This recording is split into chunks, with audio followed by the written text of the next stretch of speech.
ધાનપુર સજોઈ કલમ ફળિયા પ્રાથમિક શાળામાં કન્યા કેળવણી મહોત્સવની ઉજવણી. ધાનપુર તાલુકાના સજોઈ ગામના કલમ ફળિયા પ્રાથમિક શાળામાં કન્યા કેળવણી મહોત્સવની ઉત્સાહભેર ઉજવણી કરવામાં આવી હતી. કાર્યક્રમ દરમિયાન શિક્ષણના મહત્વ અંગે ગ્રામજનો અને વાલીઓને માહિતગાર કરવામાં આવ્યા તેમજ દીકરીઓને શિક્ષણના મુખ્ય પ્રવાહ સાથે જોડવા માટે જાગૃતિ ફેલાવવામાં આવી. કાર્યક્રમમાં પૂર્વ પ્રમુખ પ્રદીપ મોહનિયા, ગામના સરપંચ હરીશભાઈ મોહનિયા, સજોઈ તાલુકા પંચાયત સભ્ય રાજુભાઈ મોહનિયા, સીઆરસી રાજુભાઈ પટેલ, અભયસિંહ મોહનિયા સહિતના આગેવાનો અને મહાનુભાવો ઉપસ્થિત રહ્યા હતા.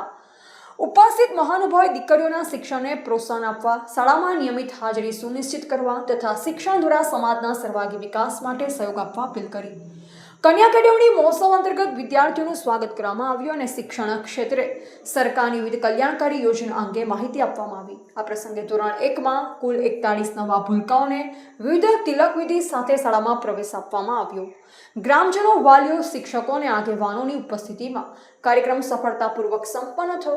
અંતે દીકરી ભણશે, સમાજ આગળ વધશેના સંદેશ સાથે કાર્યક્રમનું સમાપન કરવામાં આવ્યું. રિપોર્ટર નરેશ ડી વ્યાસ, બનાસની પુકાર સમાચાર, ગુજરાત.